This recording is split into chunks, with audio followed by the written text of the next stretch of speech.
Utilidade pública.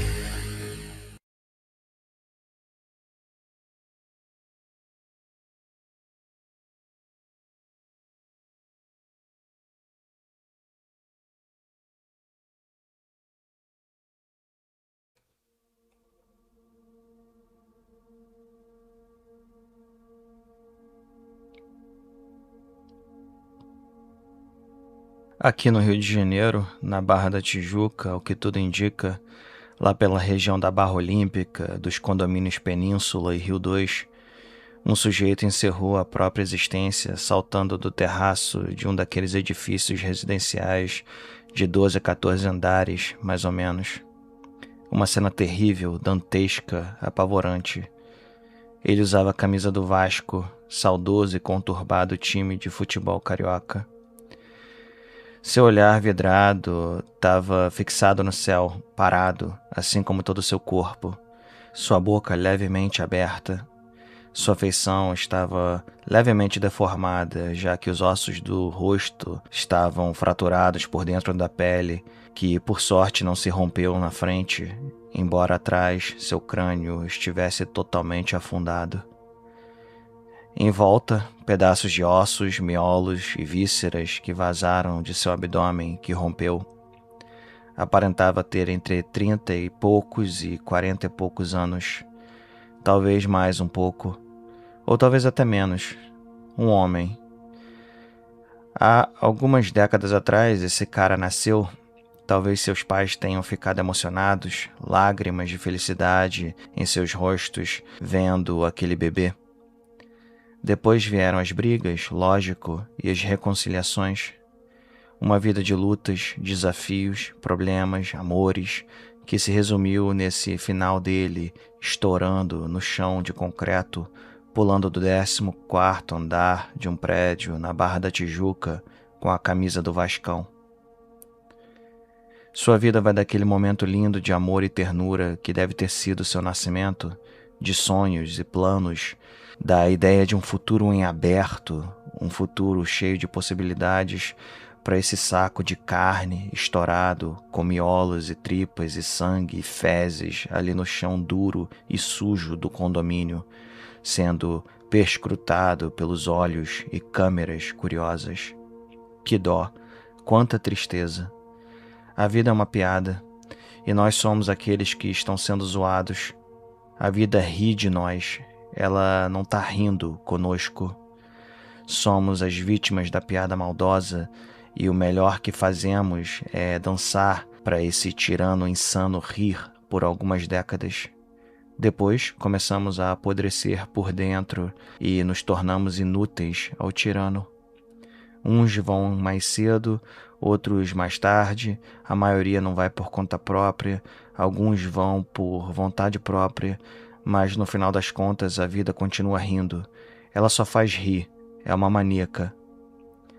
É difícil imaginar que, no começo do Homo sapiens, nascimentos tenham sido carregados de tanta emoção como ocorre com nascimentos atualmente. Mesmo na Antiguidade Clássica, as pessoas basicamente cagavam vários filhos até ver qual deles sobrevivia à primeira infância. Histórias bonitinhas, como as do nascimento de Jesus, com direito a dezenas de milhares de ícones religiosos e pinturas renascentistas, são exceção. Na Antiguidade Clássica, o que mais havia era abandono de criança. Era tido como uma forma não tão bárbara de se livrar delas. O que me leva a crer que o assassinato dos próprios filhos era comum e aceitável em diversas sociedades e agrupamentos humanos antigos. As coisas tendem a ser proibidas porque sua prática era difundida. Vide o caso das diversas proibições a sacrifícios humanos no Velho Testamento. Sacrifício esse que era feito não somente a outros deuses, mas também a Yahweh. Pensemos em Jefté, um dos juízes de Israel, que viveu por volta de 1100 a.C. Ele jurou sacrificar a primeira coisa que saísse da porta da sua casa a Deus, caso os israelitas vencessem a batalha contra os amonitas. A batalha foi vencida e a primeira coisa que saiu da porta da sua casa foi sua filha, a quem ele sacrificou e Deus aceitou de bom grado. Se há proibição, é porque havia prática. Antes de Jefté, o livro do Levítico já proibia os judeus de sacrificarem crianças a Molec, mas a prática de sacrificar pessoas a Yahweh continuou aqui e ali. Ela só foi encerrada mais veementemente com as reformas do rei Josias, que governou o reino de Judá entre 640 e 610 a.C. Se pensarmos no Neolítico e no Paleolítico, então, a coisa fica ainda muito mais estranha e bizarra. O desapego certamente era a norma. Humanos anatomicamente modernos existem há pelo menos 200 mil anos, sendo que descobertas mais recentes colocam essa data mais próxima de 300 mil anos. Mas digamos que seja 200 mil anos. Isso significa que se pegássemos uma máquina do tempo e transportássemos um membro da espécie Homo sapiens para os dias de hoje, por mais diferente que pudesse parecer em alguns traços, ele passaria por um de nós tranquilamente. Ele seria um de nós, na verdade. Inclusive poderia procriar com um de nós, sem sombra de dúvida. Ele está mais perto de nós geneticamente do que do Neandertal, com quem conviveu e até procriou em diversas ocasiões. A pergunta que faço é: esse homem de 200 mil anos atrás chorava de emoção quando defecava sua prole no mundo? Ele enxergava um futuro em aberto, com novas possibilidades, novos rumos? Ou era tudo no automático, como fazem os outros animais que o precederam na escala evolutiva? Aliás, não seria também a atual choradeira emotiva que ocorre quando colocamos alguém novo no mundo uma coisa que fazemos no automático? Enquanto vivemos o nosso dia a dia achando que as nossas emoções e choradeiras relacionadas ao empreendimento da vida são aspectos culturais que existem para além do nosso maquinário biológico, enquanto imaginamos que nós humanos transcendemos o resto dos nossos irmãos fedidos da floresta, pode ser que a nossa choradeira emotiva seja, toda ela, pura biologia mesmo, pura adaptação. Pode ser que essas emoções todas sejam parte do maquinário, o que torna a vida ainda mais insidiosa quando paramos para pensar. Até mesmo nossos mitos e crenças religiosas e filosóficas seriam uma forma da nossa biologia nos manter na linha, continuarmos com a programação, uma programação que não tem finalidade alguma e que, inclusive, está matando a própria biosfera que a gerou, visto que nós humanos estamos liberando uma quantidade absurda de CO2 na atmosfera em pouquíssimo tempo, coisa de 1,5 séculos, e gases desse tipo perduram por muito tempo, fazendo com que o calor que a Terra recebe do Sol fique preso dentro dela sem conseguir retornar ao espaço. Brincam que seres humanos são como vírus, já que o vírus entra no organismo e o adoece e mata. Mas a vida inteira se comporta assim, não só o homem. Ela só não teve até hoje a oportunidade que nós tivemos.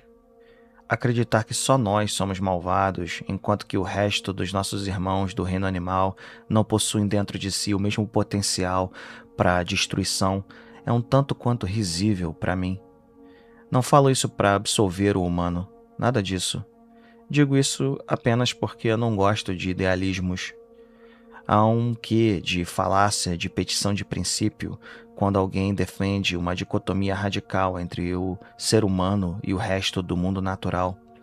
Porque nós somos filhos e filhas da natureza, tanto quanto todos os outros organismos. Cioran escreve o seguinte em Do Inconveniente de Ter Nascido, abre aspas: um pulgão consciente teria de fazer frente exatamente às mesmas dificuldades, ao mesmo gênero de insolúvel com que o homem se vê confrontado. Fecha aspas.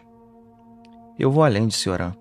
Eu acho ele muito humilde nessa colocação.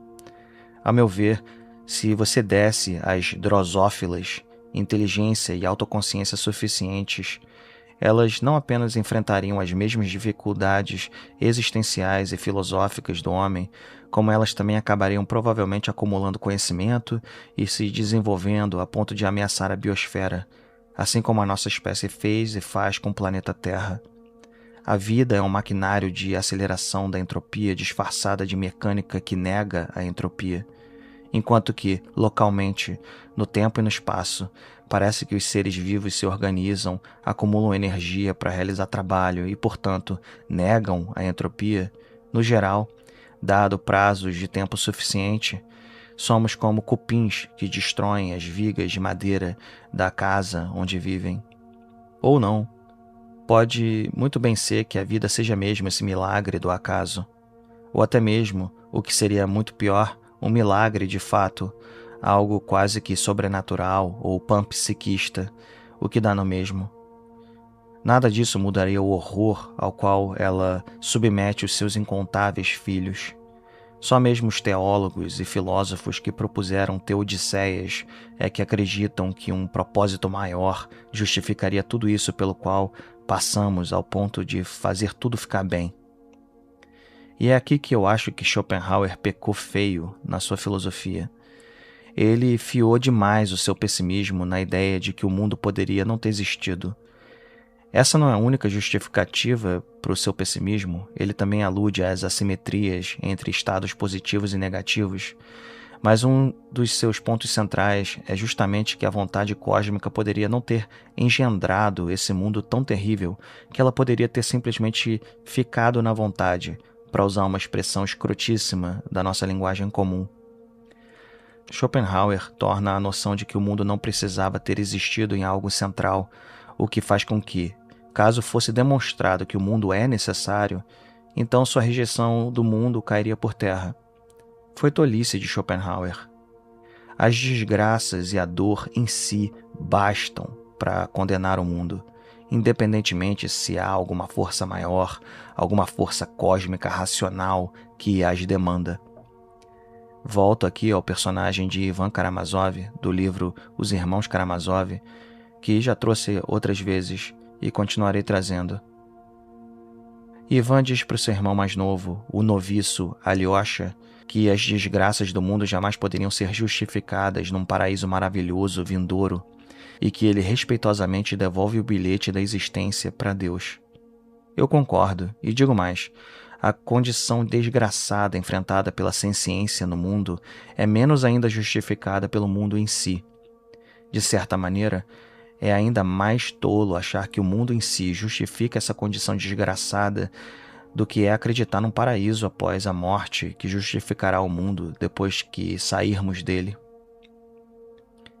Só de uma maneira bastante complexa e bastante instável poderíamos viver algum tipo de pessimismo dionisíaco ou niilismo da força proposto por figuras como Nietzsche, eu penso. Interessantes noções, mas difíceis. Tanto é que, no final da sua sanidade, antes de ser totalmente acometido pela doença que o deixou acamado até a morte, ao ver um cavalo sendo açoitado sem piedade por um cocheiro em Turim, Nietzsche teve um acesso de piedade pelo fraco e inofensivo animal e foi protegê-lo com os seus braços. Inúmeras tentativas foram e são feitas até hoje para justificar esse ato, algumas com mais, outras com menos méritos. Eu fico com a simples explicação de que ele reconheceu o mesmo em si dele no cavalo, tornando-o compassivo e fazendo com que ele fosse tentar salvar o pobre animal, algo que foi contra boa parte daquilo que formulou na sua obra. Isso, contudo, costuma ser deixado em segundo ou terceiro plano por seus seguidores, para quem a coisa é sempre mais complexa. Não, dizem eles, ele não era contra toda a compaixão, apenas aquela ligada à universalização da moral dos fracos, entre outras coisas. Respeito os especialistas e os fãs, mas discordo. E, novamente, a sua defesa do cavalo torna Nietzsche um personagem muito mais interessante para mim. O verdadeiro afirmador da vida ali era o cocheiro. Toda a retórica da força e da afirmação da vontade própria se dissolveram num último ato de compaixão. A mesma compaixão que sinto pelo pobre coitado daquela cena tenebrosa ocorrida na Barra da Tijuca, aqui no Rio de Janeiro. Compaixão que tenho, apesar do pobre coitado estar morto há um bom tempo, apesar dos seus problemas, pelo menos do seu ponto de vista, terem se dissipado para sempre. Compaixão que me fez refletir sobre como aquele pobre coitado deve ter sido tão amado, tão abraçado pelos seus pais quando nasceu, sobre como eles devem ter tido tantos momentos efêmeros de felicidade, apenas para terminar daquele jeito, por conta do desespero, enquanto ele usava a camisa do seu time do coração. Uma tristeza sem fim entre tantas outras, uma tristeza tão pequena perto do oceano profundo de tristezas que ela se torna menos do que uma gota. Ela é menor do que um plâncton, comparativamente falando. Ou não, talvez ele tenha sido defecado pelos seus pais como faziam os humanos na antiguidade e na Idade da Pedra, e depois maltratado a sua vida inteira, e aquele momento final tenha sido sua resposta a um mundo que só cuspiu na sua cara desde muito cedo. Talvez ele tenha sido um escroto, ou talvez ele tenha sido uma pessoa complexa, como todos nós, anjo para alguns, demônio para outros.